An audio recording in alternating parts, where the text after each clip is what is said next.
kid who's fighting or the kid who's doing whatever, does that child need to be suspended, expelled, or do they need, more support? We need to realize age-appropriate behavior. So if you look at that and you had teachers who understood that at this age, students really act out.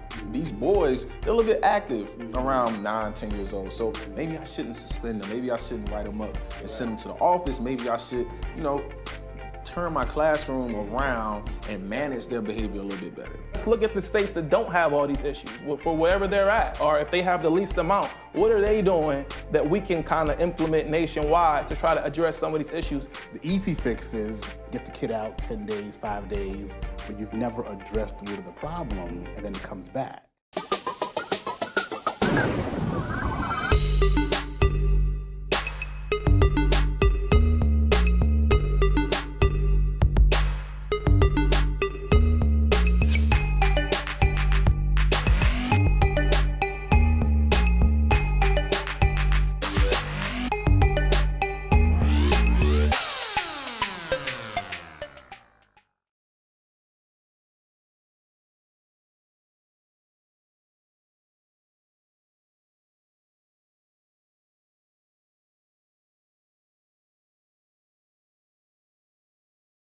I think some would argue that this is a part of the preschool to prison pipeline too. So this is why we're suspending them and kicking them out of school. And we can look at Baltimore, for example. I think they recently started like a meditation program for hyperactive youth. And that's a perfect intervention. Yes, so we're talking about really like being present, understanding what the needs are. And we see that if we do mindfulness, we're doing meditation, like this is gonna help some of these kids stay and learn and fix the problem as opposed to putting a Band-Aid on it. So. And what we didn't address too about suspension is we look at the demographics of teachers. I can personally say my first male teacher / professor was in college, in undergrad, and that was one. I didn't have a second man of color until I got to graduate school. So if you look at, there's no real way to put this, but how you look at teachers, the demographics of teachers and the amount of suspensions you have and the color, a lot of black boys are getting suspended and you have primarily white teachers. There's certainly a lot to be said about the lens that people come to work with. So, we all give out these, rating scales, the BASC or the Connors, whatever. And we think that those are objective scales, but they're only as objective as the person reading the questions. So when you give, a white mom, a black mom, the same scale for the same kid, they come with a different worldview of what, these questions mean. Now, the kid didn't change. Now, of course, there are different things in school and home, but to get these wildly different perspectives from two people about the same kid, it does speak to the evaluator, the psychologist being a bit more mindful, careful about, where's the truth in all of this about the kid? Looking at kids over years, the kid didn't change from, first to third, but the teacher's perspective on that kid has changed. So is the kid really disabled, needs to be suspended or whatever? Where's the truth? And that's, I think, our job as, trained, folks who do this to really be more, qualitative even, talking to parents, talking to teachers, rather than kind of going off these scores that could be artificial. How do you reconcile that, though? When we're talking about advocating for our brown boys in the schools, for school psychologists that maybe haven't even had that training. You're a male of color, so you have the luxury of kind of having a little bit more insight and different perspectives that kind of, I think, enrich your practice.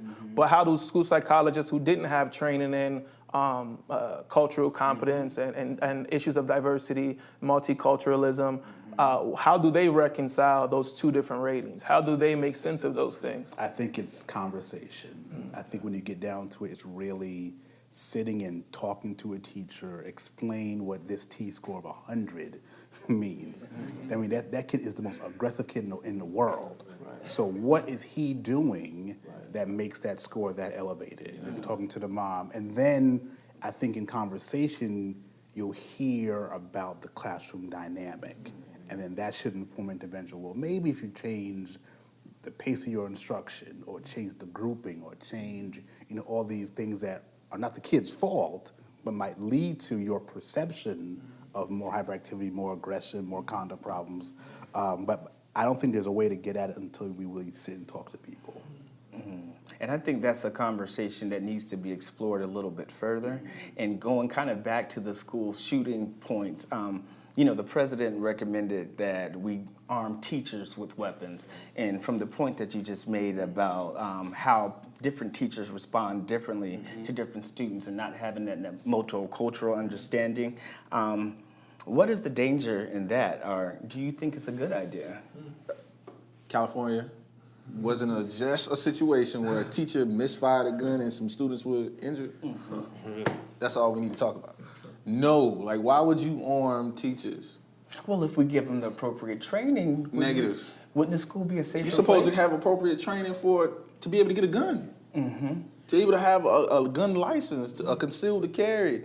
Like you have trainings for this and people still go out here and misuse There's a lot to be said about implicit bias, things that people are, unconsciously doing or subconsciously doing, unaware.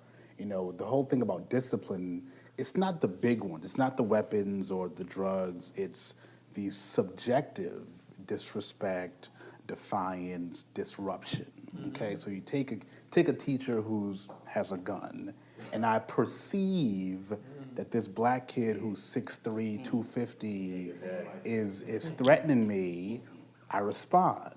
So there is the risk of more children of color because we have not addressed that part yet, because I perceive I'm being threatened, I perceive my life is in danger, that they would be disproportionately harmed, even killed by teachers now carrying weapons. I mean, a teacher has enough to deal with. Teaching, if teachers can't eat lunch in more than 20 minutes, now when they're going to carry a gun, it's to me, it's a knee-jerk response that is far from evaluating the totality of what we have. So we throw more guns into the mix rather than other systemic things. I think you hit the nail on the head. So we want No, our teachers another to be- example. Another lady, she just got caught on social media beating a black student in her Oh, class. that was old. It came back out. It was old? Yeah.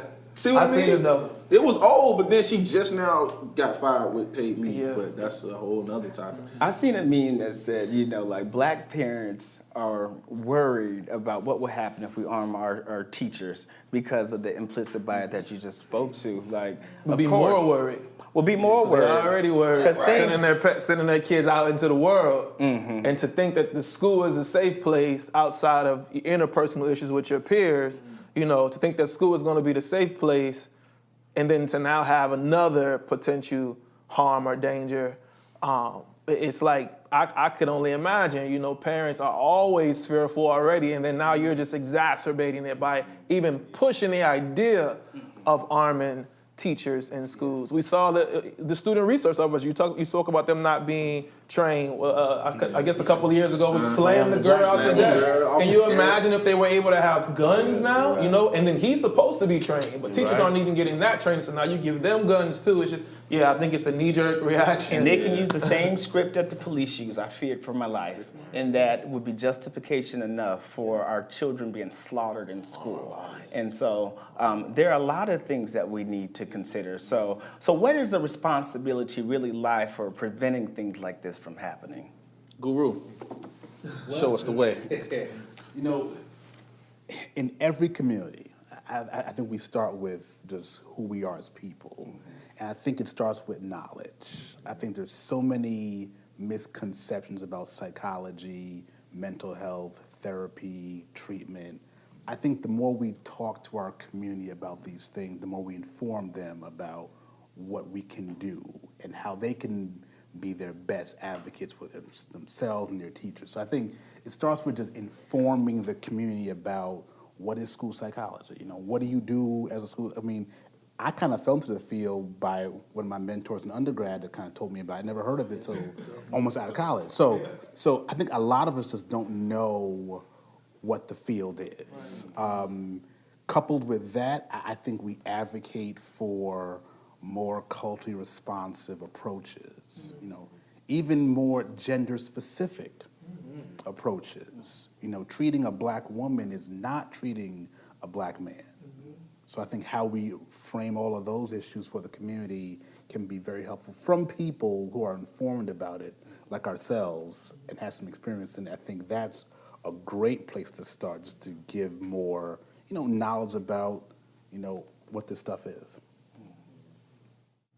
I think that. Yeah, that's I was like, a guru response. You don't respond after the guru response. because normally, like, I would end the show doing a summation, but I think you've done an excellent job of really highlighting the interventions that we need, the tools, the training, the methods, the approach that we need to take as mental health therapists, as the community, as parents, as the news media. We have to be responsible, and there's a responsibility that lies on all of our heads, on all of our shoulders, because if these things continue to happen and gun reform doesn't happen, then what?